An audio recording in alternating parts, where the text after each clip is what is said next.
Mike Akuretinga Ayene there. So, I mean, you recall that earlier today he disclosed a number of issues as far as this particular arrest is concerned. Well, however, the minority in Parliament questioned the legality of this decision and demanded proof of the recovered funds. They also raised issues about possible conflict of interest, given that the same lawyer involved in defending the accused may also be the Attorney General. The minority argued that the law requires a proper legal procedures like conviction or restitution, and questioning how the accuser could walk free without a court ruling. The minority called on Parliament's legal committee to summon the Attorney General to explain his decision publicly. They also urged the Ghana Bar Association to investigate whether the Attorney General acted ethically. If the AG refuses to reverse his decision, the minority said they are prepared to go to court to challenge the matter. And I have a copy of the Plea Bargaining Act as amended. The Attorney General is telling us today that he did not even look at the Plea Bargaining Act. He didn't look at the Cause Act. He didn't look at the Plea Bargaining Act. The process was not supervised by any court. And what he is telling us is that he himself, on his own, so motu, got the parties and negotiated with them. Where did he get the figures from? When the prosecution had already started this prosecution, and I have the facts as presented by the prosecution, and those who are interested, I can give you copies, you make copies of that.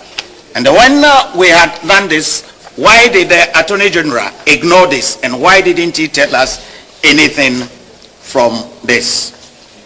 Why was the accused person not convicted, even when he agreed to pay 60% in line with plea bargain agreement under Section 35 or under the plea bargaining agreement or under Section 35 of the Cause Act? For plea bargain to be accepted by the court, there are a lot of options opened to the parties, including conviction. However, any such process must be supervised by the court. In the learned Attorney General's nolle prosequi, he just enters.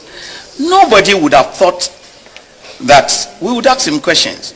But because he chooses to say that he wants to be transparent, we want him to be more transparent and answer the questions that we are asking him. So how the Attorney General allowed the accused person to walk free without a conviction and without supervision of the process by the court? So let me go on the phone line and speak to Emmanuel Wilson, who is the chief crusader of the Crusaders Against Corruption. Mr. Wilson, good evening to you. I'm grateful that you joined me wherever you are outside the country. Good evening, and it's a pleasure. Great. So the minority seem not to understand why the Attorney General discontinued the case on the basis of the fact that some 60% of the losses have been recovered. Well, first and foremost, it is the prerogative of the Attorney General's office, not as a person, but office, to, at any given time. And the reason why it is his prerogative is because he has access to evidence, and you can't go to court without evidence. So at any given point in time, when he feels or he thinks that certain evidence that is before him will not, once admitted to court, give him the necessary outcome, he has every right, or the office has every right, to file for a nolle prosequi. It is part of the process. The difficulty here is the reason being espoused, being that because 60% has been refused, that is the ground for which we want to call in for, stay of prosecution, or as better put, putting to stop the legal process in court. Indeed, if he has evidence that suggests that we can retrieve 100% of what has been taken from us wrongly, or we can even retrieve more than 60% and also go further to have punitive action in terms of imprisonment, then I don't think anything stops him, whether morally or legally, from pursuing same. But as I indicated, at this very moment, it's a bit difficult because we also don't have the evidence that the Attorney General's office is privy to. And so it becomes difficult to question into details his action. But as I indicated, if the reasoning for this action or decision is solely based on the 60% retrieval, then obviously that is not a strong ground. I see. Well, the minority is questioning the legality of the decision, especially when they say that there's no proof of the recovered funds. They also cite issue of possible conflict of interest in this matter. Should the Attorney General, for the sake of clarity, give some proof there to justify the case that indeed this amount of money or this percentage being recovered so far?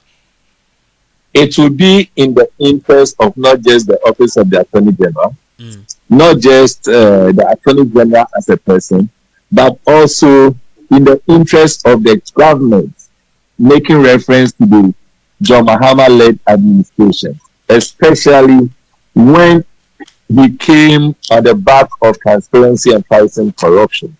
It will be in their own interest for the Attorney General to come out to give us evidence. Let us know that 60%, the evidence of it. And not just that. The issue of conflict of interest is also a very important issue. There has been stories that suggest that even in opposition, the now Attorney General's law firm was the legal counsel for the party in question. Now, if that is so, it indeed brings about conflict of interest. And that is why this particular case, the Attorney General needs and ought to convince the general public, particularly all of us who are the taxpayers, convince us beyond every reasonable doubt that the reason for stopping the process has nothing to do with conflicts of interest, neither has it got to do with the fact that he has retrieved 60%, but there should be a strong reason. And for me, the only reason that will convince us has to do with the fact that the evidence gathered so far suggests clearly that if we continue, we may not be able to even get that 60% that has been retrieved. That will be sound. Anything short of that, it will not augur well for the image of the Attorney General, the office of the Attorney General, and the presidency. How should the Attorney General go about, especially when Ghanaians wants to know more, so that it doesn't look like the Attorney General is protecting his own, and the MPP is also playing politics because the issue began during the Eswell administration? You see, that is the reason why the Attorney General, in fact, you asking how should the Attorney General go about it? It is very simple. He should engage us publicly. The same medium through which he communicated this decision, he should use the same medium, but this time with evidence. And of course, you rightly said it, because this case started even under the MPP. Yeah. If the MPP could have grounds to get us successful prosecution, they should have done that within their 8 years in office. Sure. Indeed, even if they were able to retrieve 60% of the amount involved, they should have been able to do that within the 8 years of their reign. It is just so strange that they have failed to do that, or they failed to do that. But the fact that they failed to do that doesn't give us the reason or the ground for us to also do otherwise. And when I make reference to us, I make reference to the current government. Okay. Because you see, it is because of the failed abilities of the MPP. That is why Ghana decided to give the mandate to this new government. And for this reason, this government is supposed to lead beyond the grounds of the MPP, because the MPP has already been branded as a failed government as far as the 2024 election is concerned. So the Attorney General as soon as practicable, ignoring the fact that the NPP doesn't really have any moral right to be talking about this. But for the sake of the Attorney General's image, the image as a person, the image as an office, that is the ministry, the image as a government, the Attorney General must engage the public through a press conference. It shouldn't even be a press release. A practical press conference where the media will be given the opportunity to ask questions, probe further. On this platform, the Attorney General to let us know evidentially the reasons why he has decided to call off the legal prosecution of this case. But Attorney General could have made that publicly, but unfortunately, that wasn't the case. Is it a case of again the prerogative of the Attorney General, or there's something being hidden? That cannot be the prerogative of the Attorney General. At this very stage, the only time the Attorney General would have had a prerogative would have been if he had told us that investigation is still ongoing. Then we can all assume that because investigation is ongoing, he would not want to give information to the public till investigation has ended. But at this stage, he has concluded and he has said or given an emphatic decision. If a decision has been given, then it is no more his prerogative. It is rather his duty to report to you and I, the public, we being the taxpayers that pay him. He should give us enough information and evidence as to why the decision he has taken.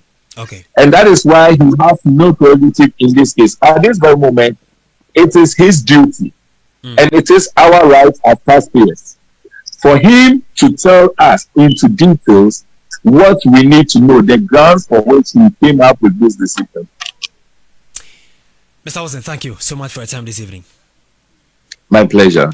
So that's Mr. Emmanuel Wilson, who is the chief crusader against Crusaders, for Crusaders Against Corruption. Actually, he joined us on the phone. So that's a very interesting one. We're looking forward to see what's next is going to be the move by the Attorney General, Dr. Dominica Koretinga.